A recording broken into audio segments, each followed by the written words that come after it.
Hello and welcome to the Sensual Being podcast with myself, your host, Jolene Whiting. I have been a pole dance teacher for nearly 20 years. I'm also a yoga instructor, and my favourite pastimes are connecting to my own sensuality, connecting with the world, and connecting with animals as well.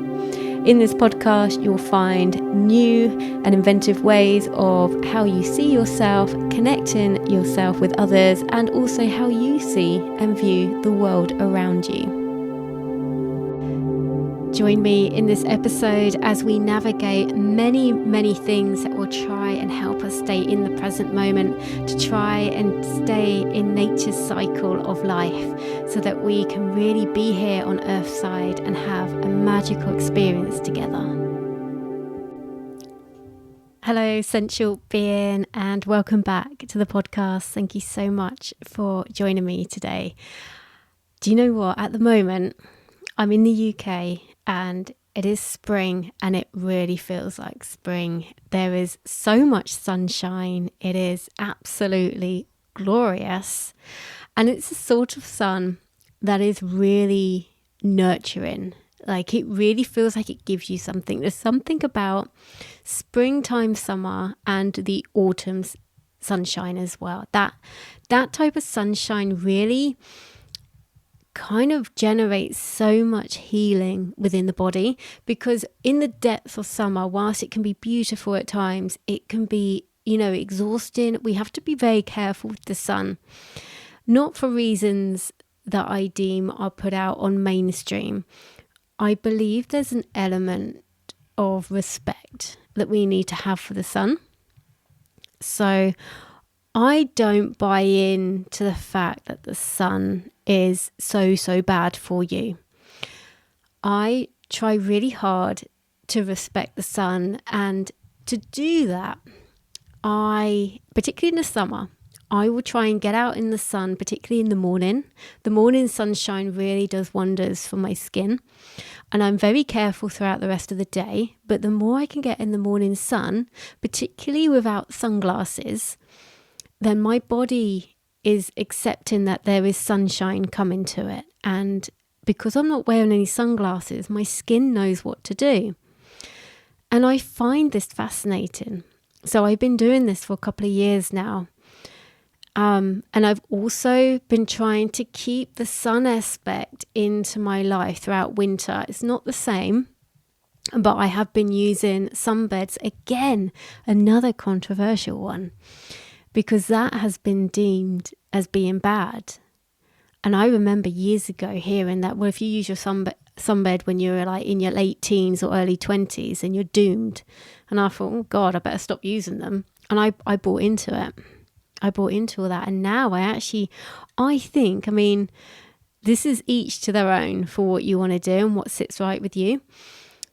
But because I'm a big believer in the fact that the sun actually gives us a lot of life. Why would plants point to it if it did not give them life? It just baffles me how we are being told that, the sun is as dangerous as it is. And I don't think it is, but I think our lifestyle around it is.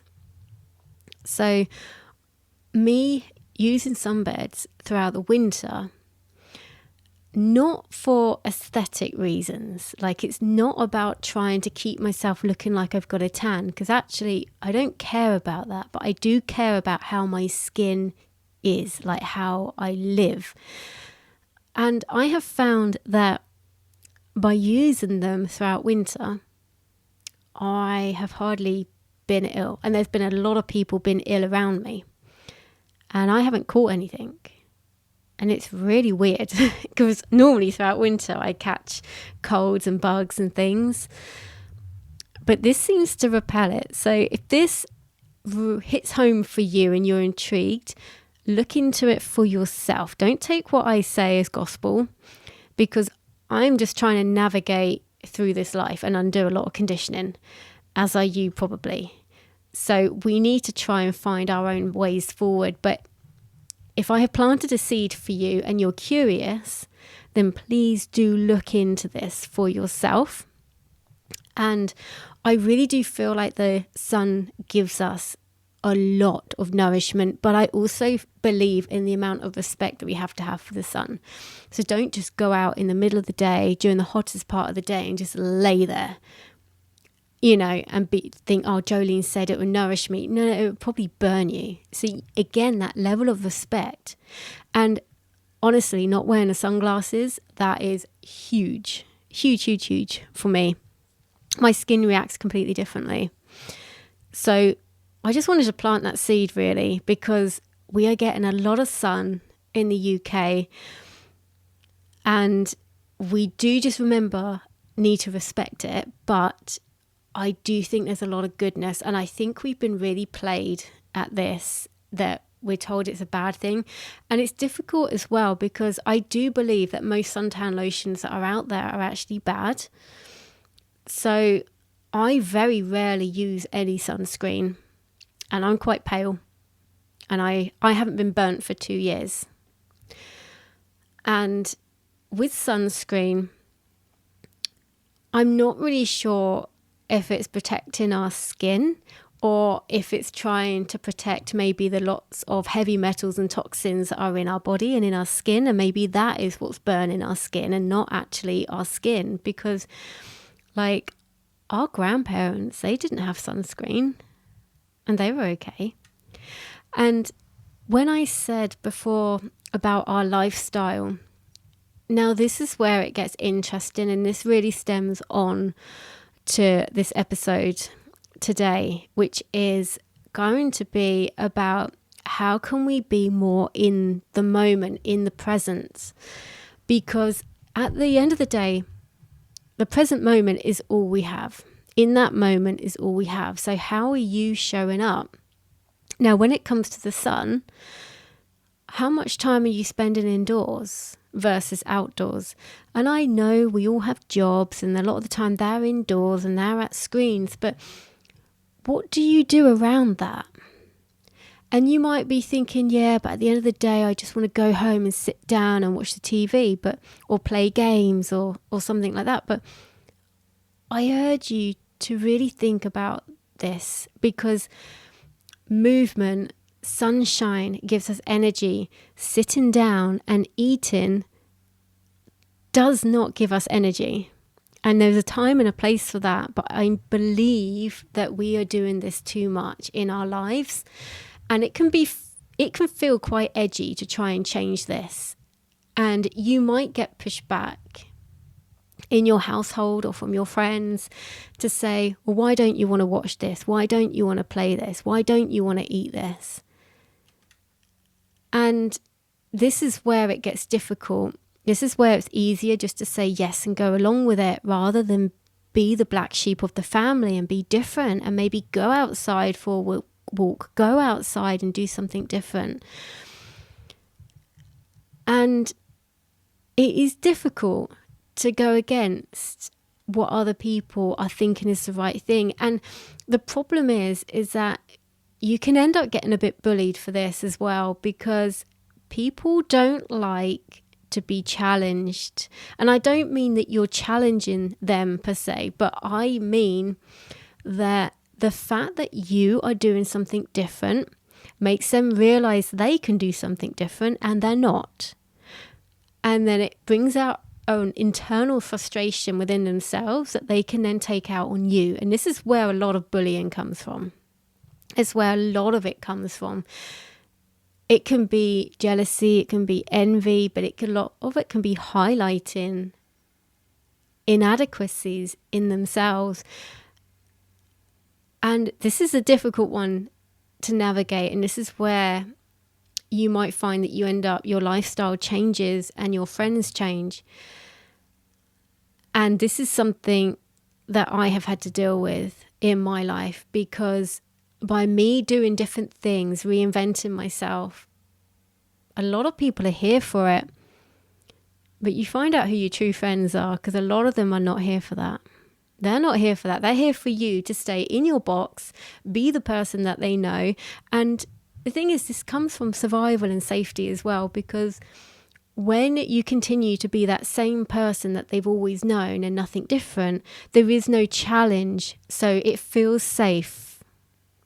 And it can feel safe to you as well, thinking, oh, well, maybe if I just carry on in this job for longer, maybe if I just carry on running this business the way I am, it's safe, it's what I know.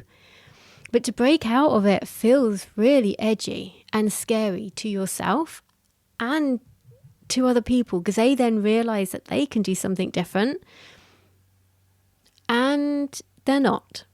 So I know they'll take it out on you, and it's very difficult to stay on this path. But we need to remember that the present moment is the main thing that should be driving us.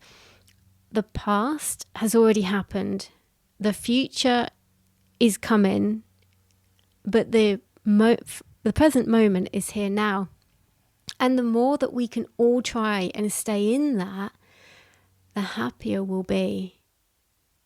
I remember there was a friend of mine, she got married years ago, and she was planning this wedding, this perfect wedding. Perfect, it had to be perfect. It had to be perfect.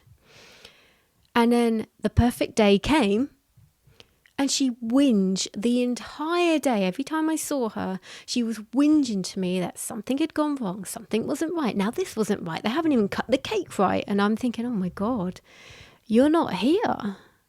And this was before I really started doing a lot of this internal work. But I can just remember, when I look back, I can remember thinking, you're missing your day that you'd planned.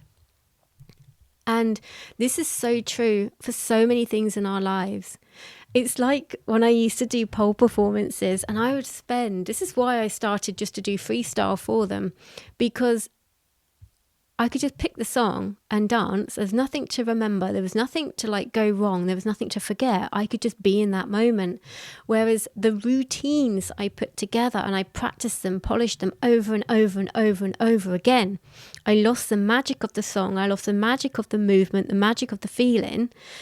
And before I knew it, I'd gone to this show and done my 3 to 5 minute performance, and boof, it's all over. And I'm like, oh, well, all that build up, and I forgot to enjoy it whilst I was here, And when you do a routine, you're always trying to get to the next bit. You're not allowing yourself to be in flow. And I find that all that pressure and build up for a 3 minute routine, and then boof, it's all gone. It is over before you know it. And again, that was something that really highlighted to me about trying to stay in the moment as much as I can. And I also remember not that long ago, I saw a meme on Instagram, I think. And it was like a queuing up system it was a little cartoon. And there were 3 queues in this fairground kind of ride type of thing. And the first queue was overflowing, and it was fortune telling, your fortune, your future. The second queue was for past life readings. Queue was overflowing. And then the queue for the present moment, there's no one there. No one there.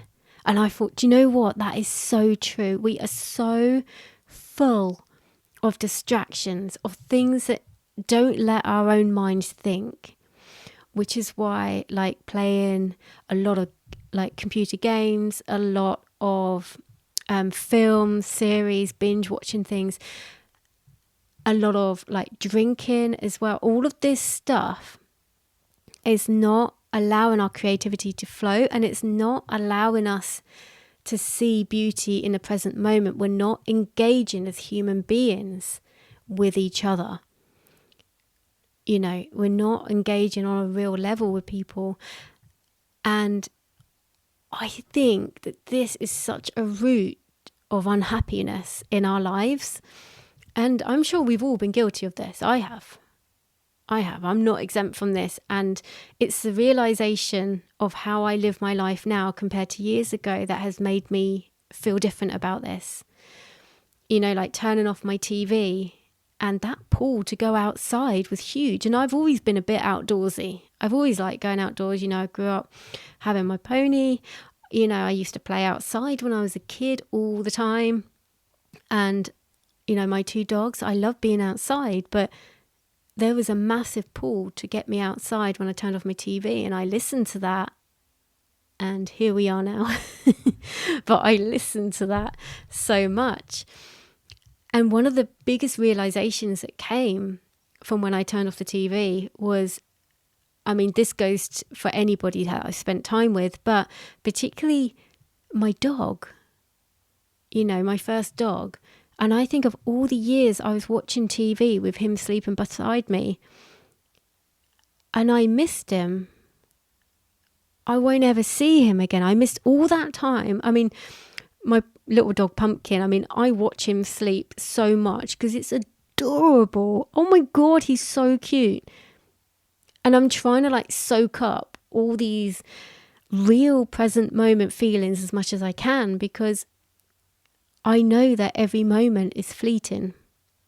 And then when I look back to all that time I spent watching TV, or even watching TV with my family, and I won't get that time back. Particularly with my dad, I won't get that time back. He's not here on Earth side anymore. So I won't get that time back with him. And all those times I spent watching a square box in the corner of the room and not engaging in meaningful conversation. There are so many things I wish I could have asked my dad when I look back, and I didn't. There's so many things I would have liked to have asked my grandparents about, simple things like how they lived their life when they were growing up. I'm so curious about it now. A switch has been flicked in my head. I'm so curious about how we have evolved as humans to get to where we are now, and how we live now compared to then. And they're not here for me to ask them. And it's that remembering that this present moment is it's so juicy. It's real. It's the only real moment in our whole life is this one. This present moment. And I think there's things that we can really do to heighten our senses as well. And we have to try and normalize them again.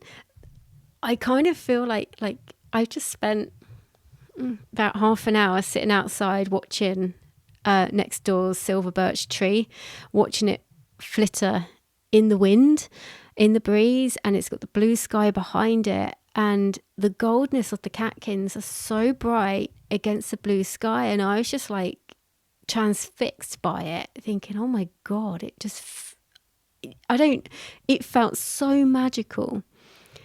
And yet, if me telling you that now, you think I'd rather go watch a half-hour series on something, or part of a film or something, or play this.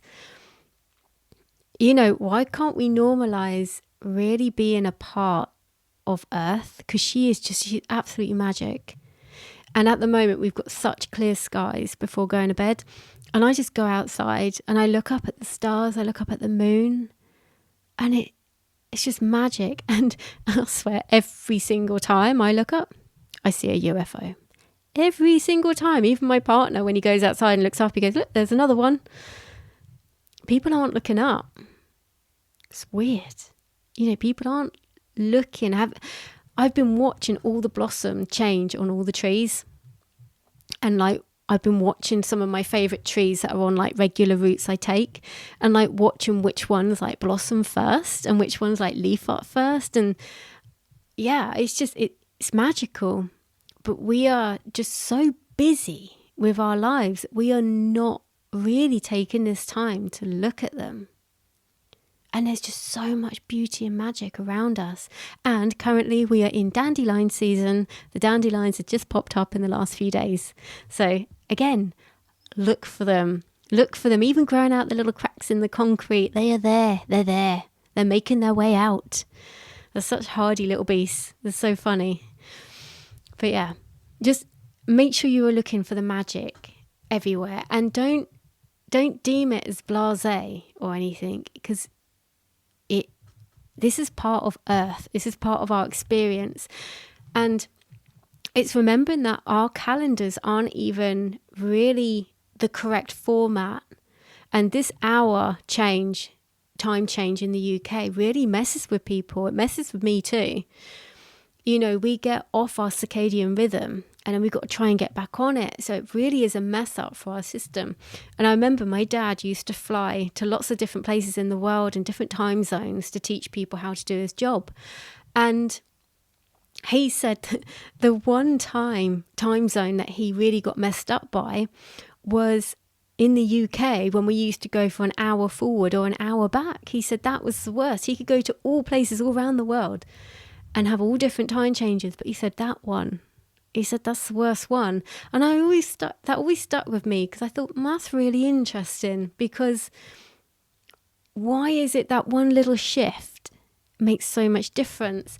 And when you look at the calendar, and even when you look at like the moon has a cycle of 28 days, and you could kind of argue that maybe our calendar should have 13 months and every month should be like 28 days.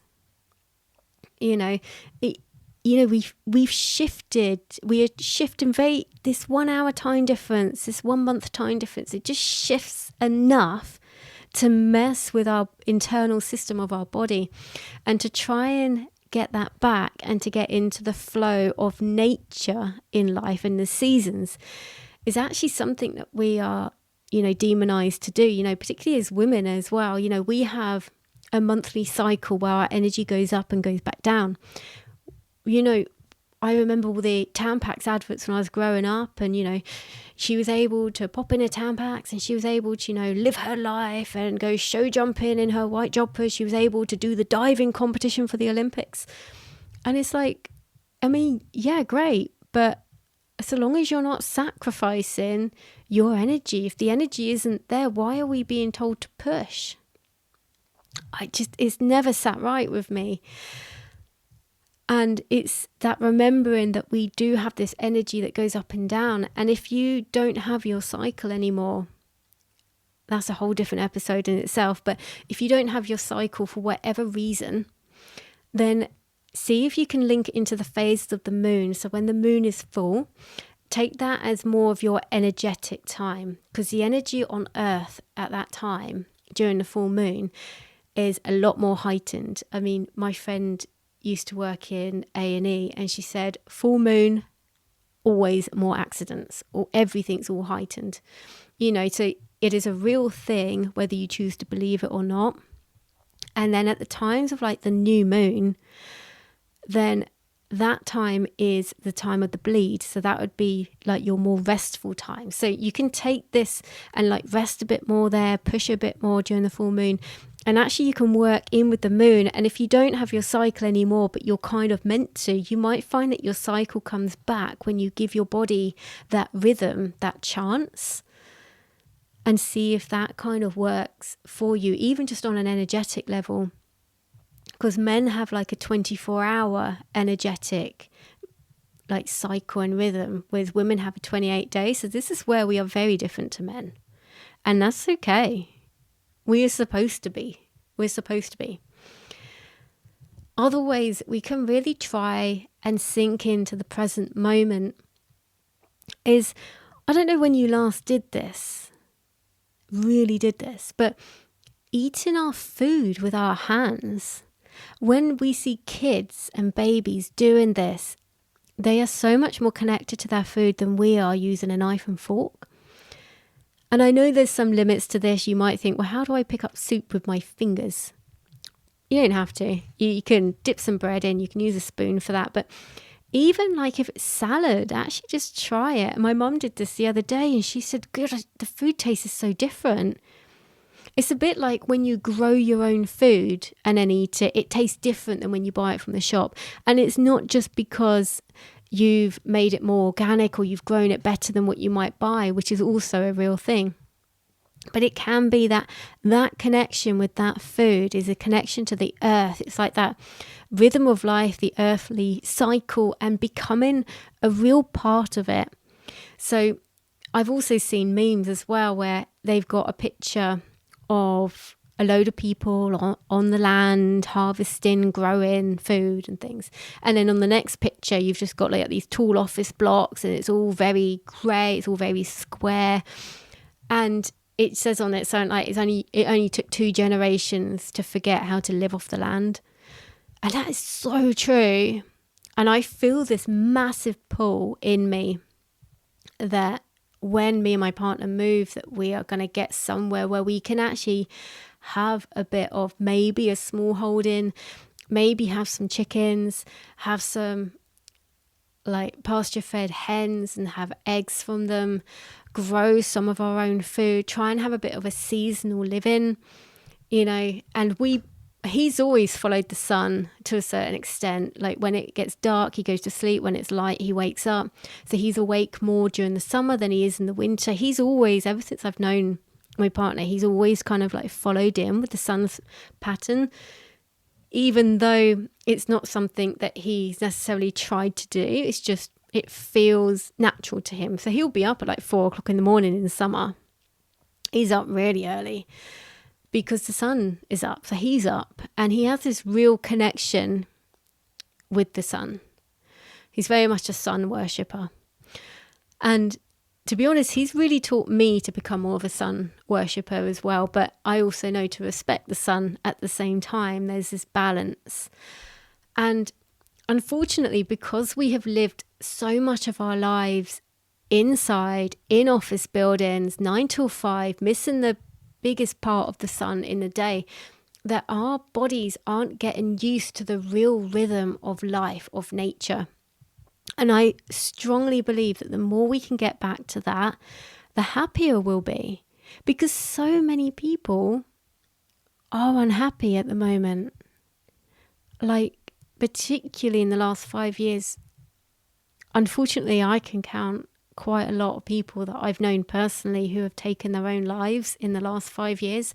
That's more than I've ever known in my whole life. I've never known so many people that I know of to have taken their own life as I have done in the last 5 years. This is why I do the podcast. This is why these subjects are so important. They're not just like, oh, Jolene's telling me to get outside because she's a hippie or whatever. I don't care what you think of me, but I care what you think about yourself. Are you happy? Are you fulfilled? Are you following along with something that you're not quite sure about? Maybe you were and maybe you thought about it now and you're not anymore. Are you following along with medical procedures that you're not so sure about? Are you following on with beauty standards that once upon a time you thought were real, but actually you're not so sure about? Are you following along with the next thing to watch? Are you following along with things that you hear, like music? Are those actually serving you? What are you watching? What is distorting your internal dopamine system? What are you listening to? Who are you listening to? But what are you listening to? What lyrics of songs have you always listened to and then actually now realised, I'm not so sure those lyrics are very good for my mind? It's okay if you are realising this. I used to be a massive Marilyn Manson fan. Massive. Absolutely massive fan. Besotted by him and his music. Now, I can't even go there with him. I see something and I hear something and it is so dark. I can't even go there. And this is not something that's been easy because, I used to identify with being that type of fan, and that type of person. And I used to like these type of things and now I don't anymore. And I'm a different person. But I feel so much lighter. Days feel so much brighter, even when there is darkness. Like there's things that I'm going through at the moment that are particularly dark. But I believe in the light is guiding me. I don't believe in bypassing the sacred darkness. I don't believe in bypassing feelings and emotions that we have to go through in life, because we are on Earthside and we have this groundedness in our bodies, but that also comes with emotions. So I'm not bypassing them, but I believe that the light is guiding me. And the light is guiding you too if you let it. But there's a lot of darkness around what we choose to put into our bodies, whether it's food, medical things, beauty standard things, television, media, social media, music. There is so much of it, and we have to use our discernment a hell of a lot more. But that doesn't come easy. It feels quite edgy. Like I said earlier, like people might start thinking, well, you're different, you're being weird, but you actually have to get past that. And also try and offer those people compassion, not bite back. Let them have that moment. Let them have that judgment. It doesn't matter, because it's what you feel about yourself that matters. And those are the only thoughts and feelings you have any control over, is the ones towards yourself. You can't change what other people think. And it's so long as you know your inner truth, even if that's changing now, that's okay. But so long as you know your inner truth, that is what will take you forward in your life. So I hope that has landed for you well. I know that there was so much to take on there, but take it on your way, because we are all on this journey together, but we are all at different points. My journey is no more special than yours. We are all here to have this experience together. And it's all about trying to meet each other where we are in this moment. I'm a firm believer in that, because we all want to try and integrate with each other and get on. And we all want to still have friends. So that is so, so important. So try and meet each other where we all are in this moment. And remember, as always, to lead through your life with your heart and to live with intention. Thank you so much for tuning in today. If you enjoyed this episode, please do share it with your friends and on social media. If you have the time to rate or review this podcast, I'd be ever so grateful. If you'd like to follow me on Instagram, you can find me at Jolene Sensual Being. The links to my YouTube and to sign up to my mailing list will be in the show notes as well. I look forward to speaking with you again very soon.